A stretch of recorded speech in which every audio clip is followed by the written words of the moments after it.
Today's video takes a look at 3 rare supplements that were created by the makers of a fanzine called The Beholder. Please stick around.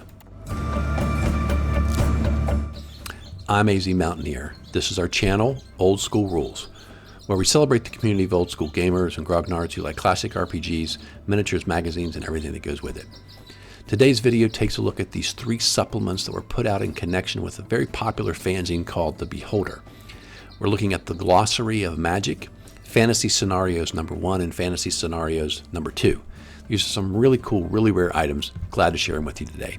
Hope you enjoy the video. So as I mentioned, I do videos, Fanzine Friday videos. Every Friday we take a look at a fanzine from my collection.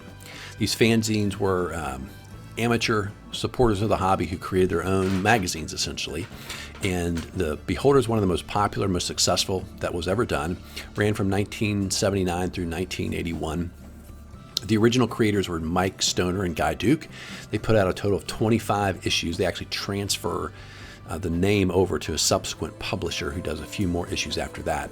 But sort of their last hurrah were these supplements. So Guy Duke's brother, I believe, named John, wanted to put together a supplement that collected all the magic items that had been in some of the early issues and then a bunch of new ones that had not been in any of the issues so far.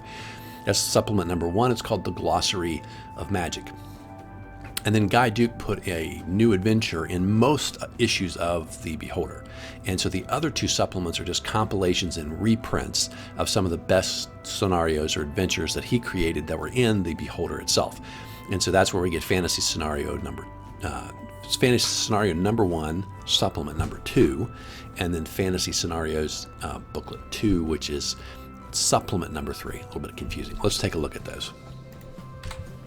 Oh, again, we have the Glossary of Magic, Fantasie Scenarios, and Fantasie Scenarios #2. Those are our covers.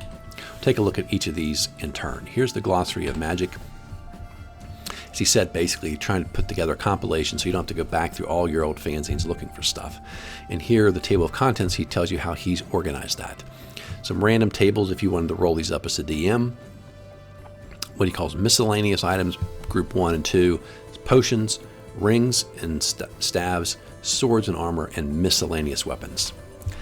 Here are his charts, and he again rolls those up to see he rolls a d20 to see which chart to go to if you wanted to do it randomly, and then each of those has a d100 within the chart, and then it's going to be followed here, you can see, by pages of text, just like you had in the Dungeon Master's Guide, right? Gives you the name, these are in alphabetical order, and it gives you the description. So there's group 1, then you have group 2, some pages of new potions, the rings, the rods, wands, staves, some swords and armor, miscellaneous weapons, so everything else, some ruins as a special added thing, and then they had this idea for this item called the Ring of Amplification. If you remember in the Advanced Dungeons & Dragons Dungeon Master's Guide, they would tell you about certain stones and properties they might have, and had this really, I think, good idea to say you would have an enchanted ring with a spot for different gems, and you would put gemstones in there, and then you would get certain benefits that tie back to that concept in the DMG that would give you sort of bonuses. And then here they have all the different gemstones and the different type of bonuses you could get with that ring. A really clever idea. Okay.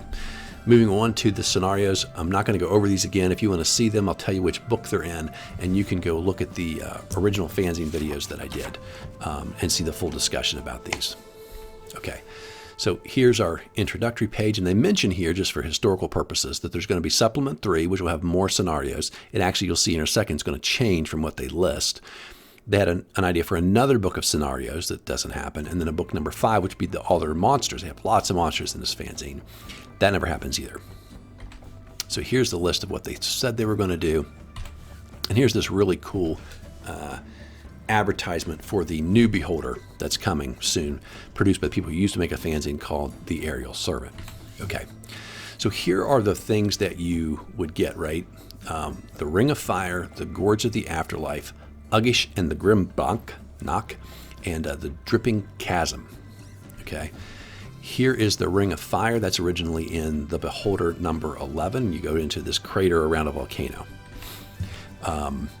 Scourge of the Afterlife. You go into this Scourge, you basically make your way through different encounters as you work your way through sheer cliffs on both sides. So it creates a fairly linear adventure, and that was in the Beholder number 14.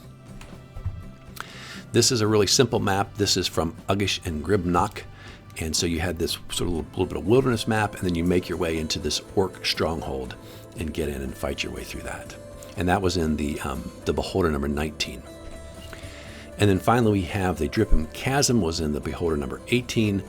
And it's this, you go off into the wilderness, there's this chasm, there's 2 or 3 really different kind of groups that are inside of here, and you work your way through. Some could be friendly, some obviously are going to be enemies. Then we have Fantasie Scenarios number 2. Again, 3 adventures that Guy Duke created that originally appear in the pages of the Beholder fanzine, reproduced here. The Pagoda, Dragon Isle, and the Legend of Leshy, which was a really, really cool one. So the Pagoda is exactly what it sounds like. This was in the Beholder number 9, and it's a pagoda. It's just a multi-layer. You work your way higher and higher, or up and down, different levels of the building. Then we have Dragon Isle, which is kind of an interesting one. You can take a boat to this inlet. There's a little village. There's some different places in the wilderness you have to go off and do some sort of side quests. And then you go to if you can be successful, you can go to the Dragon Isle for the big final confrontation, which is kind of a cool twist to it. And that was in issue 23. And then finally we have the Legend of Leshy, which is a really kind of popular one for people that knew this fanzine. It was in issue number 5. It's a wilderness adventure, so this map is kind of not particularly helpful to see here on the screen, but it's really clever. Different type of adventure that they came up with. So that was fairly short and sweet, but I wanted to make sure folks knew about these supplements and had a little bit of an idea about what the contents were. So if you were thinking about picking them up, if you can get these, they're kind of pricey because they're pretty hard to find, but you absolutely should pick up all 3 of these. The scenarios that Guy Duke does are really, really good and very creative and different, and the book full of new magic items is always something fun to have.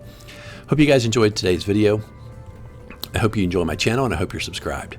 If you have friends who might enjoy our content, please send them our way, and hopefully they'll be subscribers as well. Have a great rest of your day, great rest of your week. Until next time, my friends, keep rolling 20s.